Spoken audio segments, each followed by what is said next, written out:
Драги гледачи на телевизискиот канал на Македонскиот олимписки комитет, имам честа да разговарам со првиот човек на европскиот олимпизам, господинот Јанес Коцијанчич.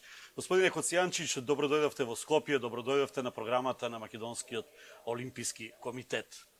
Захвалjujem на љубазним речима. Долго време сте во спортот, но од скоро сте човек, прв човек на олимпизмот во Европа. А тоа значи, веројатно, за вас, кои што долго време работите, еден сосема нов предизвик. Во која насока ќе оди овој ваш предизвик, вашата работа како прв човек на Европскиот олимпизам?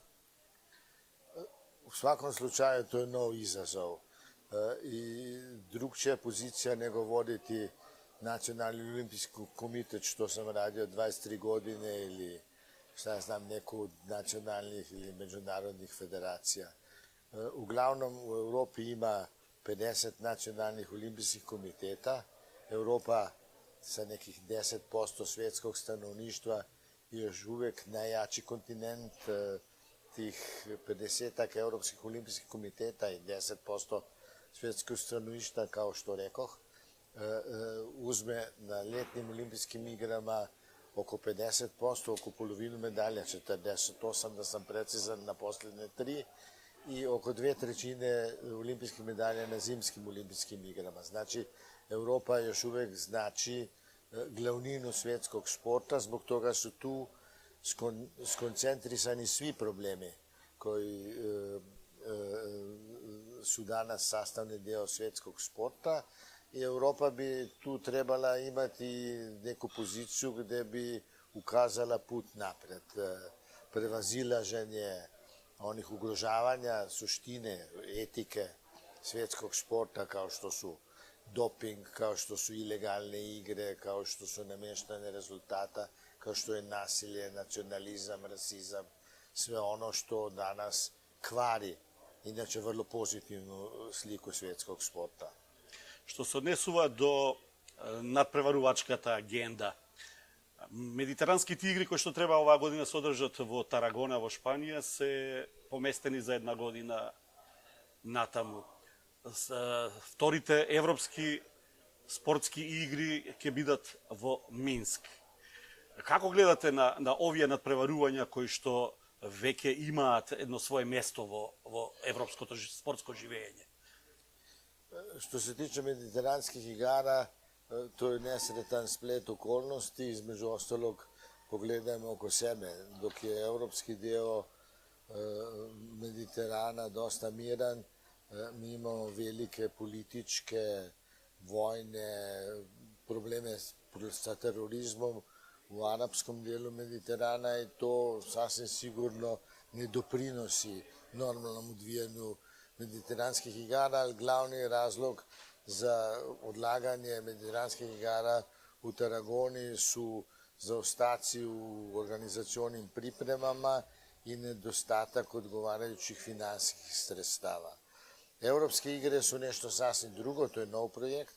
Mi smo pre 2 godine imali prvu ediciju u Azerbejdžanu, Baku, koja je bila odlična. Naredne Evropske igre će biti u Minsku.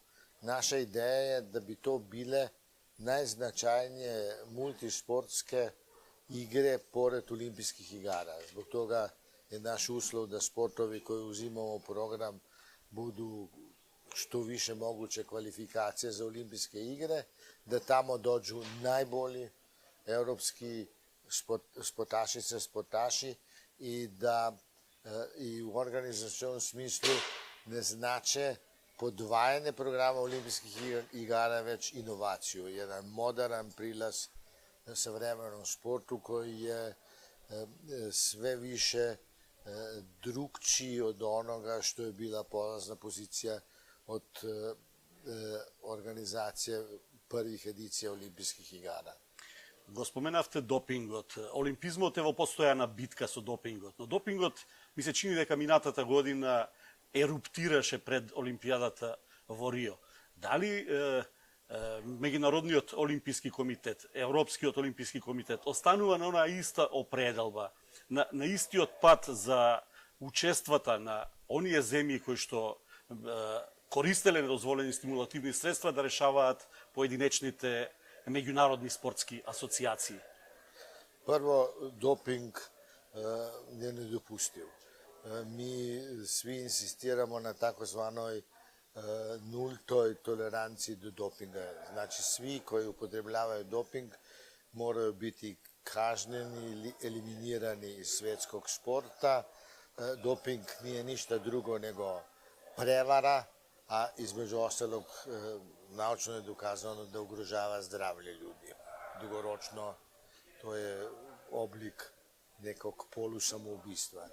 Drugo, borba protiv dopinga je složena stvar, jer doping je prisutan i ostaće prisutan kao što je kriminal, pored svih mjera, prisutan u savremenom društvu. Naša ambicija je da se borimo protiv dopinga vrlo principijelno, ali da na taj način ne nastrada takozvani čisti sport.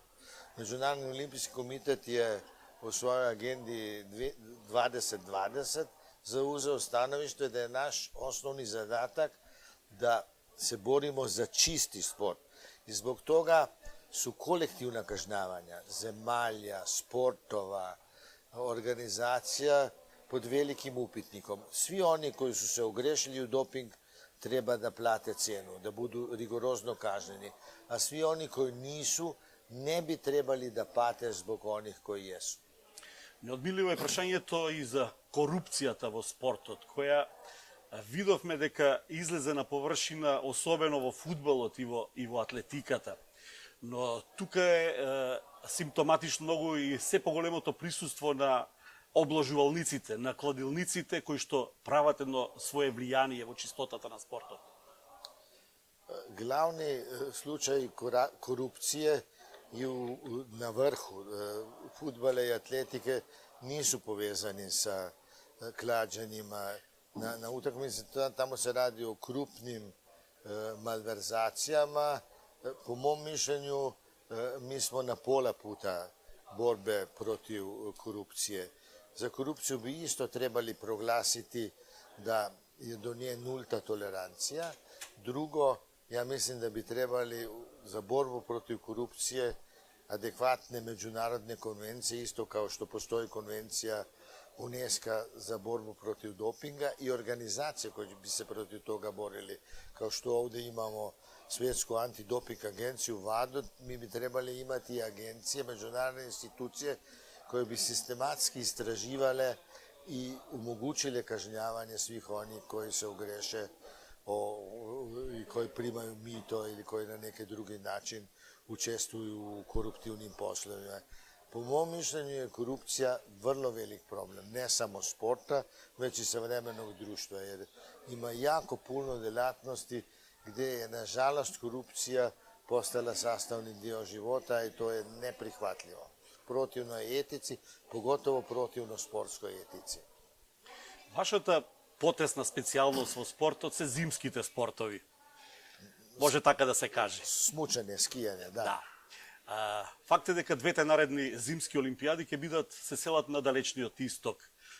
До година во Пјонгџанг во Кореја и после 4 години во Пекинг.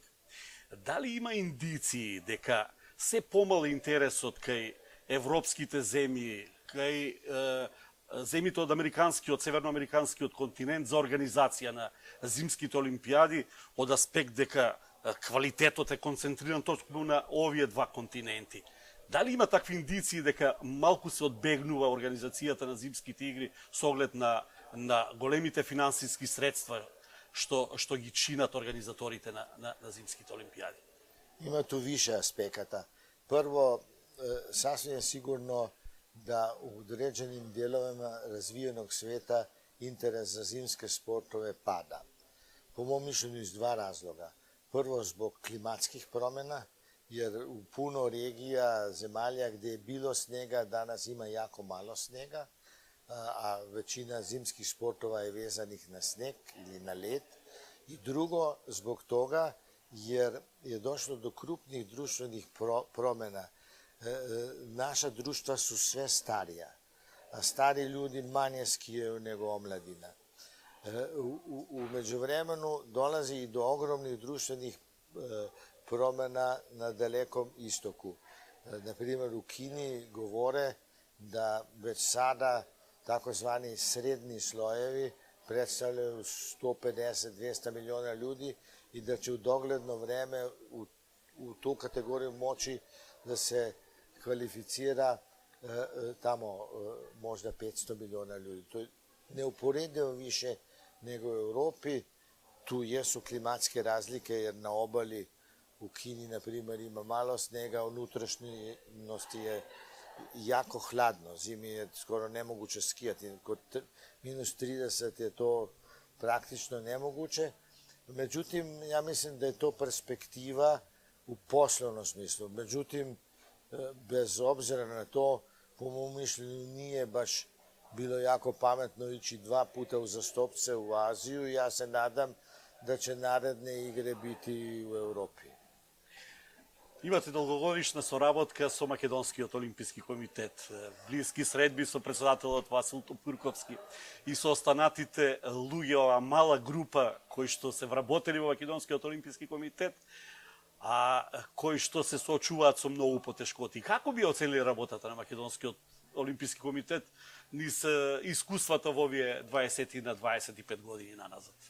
Prvo, ja pratim rad Makedonskog olimpijskog komiteta praktično od osnivanja, jer smo u istoj regiji, sjajno sarađujemo. Mislim da između nas nikad nije bilo apsolutno nikakvih poteškoća, naprotiv, veliki stepen solidarnosti. Drugo, rukovodioci Olimpijskog komiteta Makedonije su ne samo naši saradnici, već i moji bliski prijatelji, da ne kažem drugovi.